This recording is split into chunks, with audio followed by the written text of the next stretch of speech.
తప్పు సార్ ఎట్లా మమ్మల్ని అరెస్ట్ ఎందుకు చేస్తారు మమ్మల్ని ఎందుకు అరెస్ట్ చేస్తారు సార్ ఎందుకు సార్ ఇప్పుడు ఎమ్మెల్యే గారు కొబ్బరికాయ ఓడిపోయినా గట్ట కొడతారు సార్ కొబ్బరికాయ సార్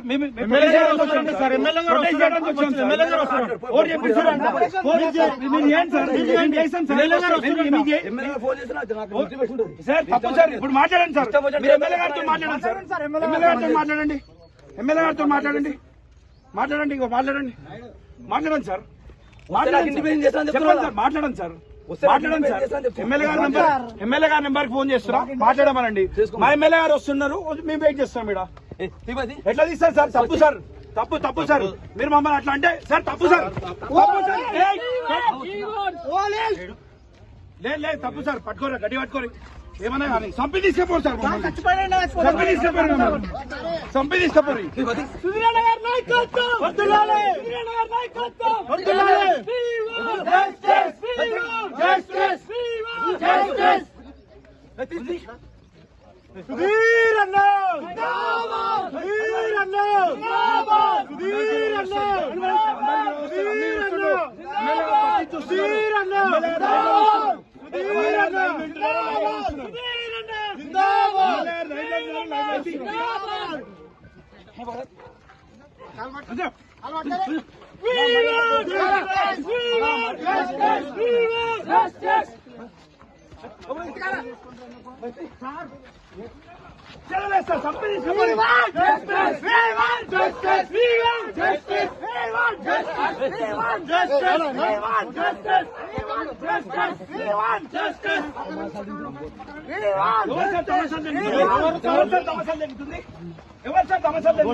కూర్చోండి సార్ పట్టుకోండి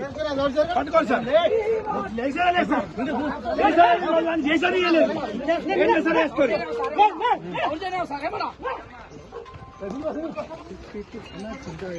తప్పు ఇరగొట్టు సార్ ఖాళీ ఇరగొట్టు సార్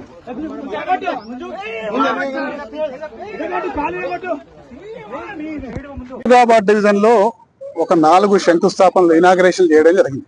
ఇనాగరేషన్స్ కు జిహెచ్ఎంసీ అధికారులు స్థానిక కార్పొరేటర్ కు సమాచారం ఇచ్చినా గానీ ఆ స్వప్న అనే ఏఈ గారు వెటకారంగా చెప్పిందని చెప్పి రాకపోగా అవే ఇనాగరేషన్స్ ని మళ్ళీ ఈ రోజు చేస్తానికి పోతే ఒకసారి అయిపోయిన ఇనాగరేషన్ కి మళ్ళీ ఎట్లా చేస్తామని చెప్పి ఈయన మది యాష్కి గారి సహకారంతో మది యాష్కి గారి ఆశీర్వాదంతో ఒక 50 నుంచి 100 మంది పోలీసులను అడబెట్టుకొని ఇవాళ మా కార్యకర్తల మీద అనేక రకాలుగా దౌర్జన్యం చేసిండ్రు.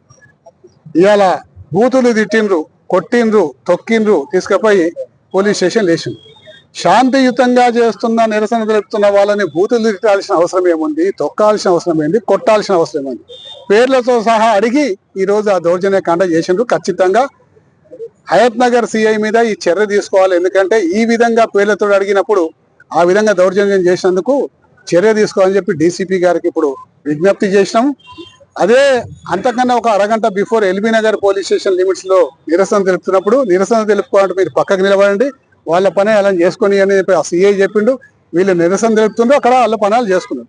కానీ ఇక్కడికి వచ్చే వరకు ఒక వెంజన్స్ గా, ఒక క్రూరంగా, ఒక పగబట్టినట్టు మీ పేర్లేంది అడిగి తెలిసిన పేరల్లా మది యాష్కి గారు ఏ పేరు చెప్పింది ఆ పేరునల్లా కూడా పట్టుకొని వాళ్ళని తొక్కి కిందేసి నూకి ఈ విధంగా దౌర్జన్యం చేస్తే సహించి ఊరుకునేది లేదు. పోలీసు వాళ్ళ డ్యూటీ చేసుకుంటే డ్యూటీకి మేమేం ఆటంకం చెయ్యం. కానీ మా కార్యకర్తల మీద దౌర్జన్యం చేస్తే మాత్రం సహించి రేపొద్దున ఊరుకునేది లేదు. ఖచ్చితంగా ప్రజలు వాళ్ళకు బుద్ధి చెప్తారు. అది కాకుండా ఈ యొక్క కొప్పుల నరసింహారెడ్డి గారు మదియాష్కి గారి హనీమూన్ ఇప్పుడు ప్రస్తుతానికి నడుస్తుంది.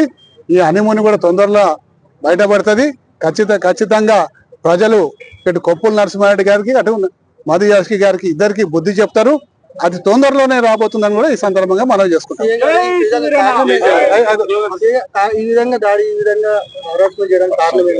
కారణం ఏంటంటే మదియాష్కి గారి డైరెక్షన్ మీద ఈడ హనీమూన్ నడుస్తుంది. ఒక 3 కార్పొరేటర్లకు మదియాష్కి తోటి హనీమూన్ నడుస్తుంది. ఒకటి చంపాపేట కార్పొరేటర్, ఒకటి మన్సూరాబాద్ కార్పొరేటర్, ఒకటి హస్తినాపూర్ కార్పొరేటర్ అంటే వాళ్ళ పార్టీ కాబట్టి ఈ 3 కార్పొరేటర్ ప్రస్తుతానికి హనీమూన్ నడుస్తుంది. వీళ్ళు ఏ కష్టం వచ్చినా పాపం వాళ్ళ బీజేపీ నాయకులకు చెప్పుకోరు. ఏ కష్టం వచ్చినా మదియాష్కి గారికి చెప్పుకుంటారు వీళ్ళు. ఎందుకంటే మొన్న ఎన్నికల్లో కూడా స్థానిక మన జరిగిన ఎమ్మెల్యే ఎలక్షన్స్ కూడా ఈ ఇద్దరు కార్పొరేటర్ చంపాపేట అండ్ మన మన్సూరాబాద్ కార్పొరేటర్ ఇద్దరు కూడా కాంగ్రెస్ పార్టీకే ఓటేయమని చెప్పడం. దాని తర్వాత పాపం బీజేపీ అభ్యర్థికి తెలిసి ఈ లాస్ట్ 1 వీక్ లో టైట్ చేస్తే అప్పుడు బీజేపీ అభ్యర్థికి లాస్ట్ ఏదో బీజేపీ అభ్యర్థికి ఓటేయమని మీద చెప్పారు. 100% మదియాష్కి ఆదేశాలతో జరుగుతుంది. ఇక్కడ అన్ని జరిగేటి మదియాష్కి ఆదేశాలతో జరుగుతుంది. మదియాష్కి గారికి ఇంకా స్థానికంగా ఉన్న ఇక్కడ నాయకులకు ఏమాత్రం కూడా ఈ ప్రాంతం మీద అవగాహన లేదు. అవగాహన రహితంగా ప్రవర్తిస్తున్నాడు.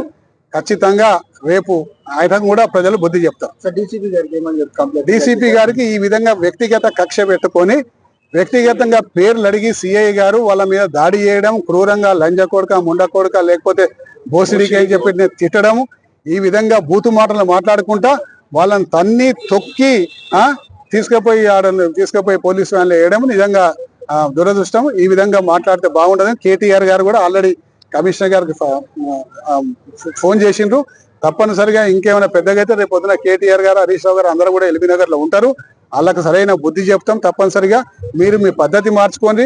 ప్రజాస్వామ్య బద్ధంగా ఎవరైనా ఏదైనా నిరసన తెలుపుకుంటే వాళ్ళు తెలుపుకుంటారు, వాళ్ళు వెళ్ళిపోతారు. అంతేగాని మీరు ఎందుకు నిరసన తెలుపుతుందని చెప్పేసి పోలీసులను వాడితే మాత్రం రేపు పొద్దున ఖచ్చితంగా ప్రజలు మీ మాకు తగిన బుద్ధి చెప్తారు.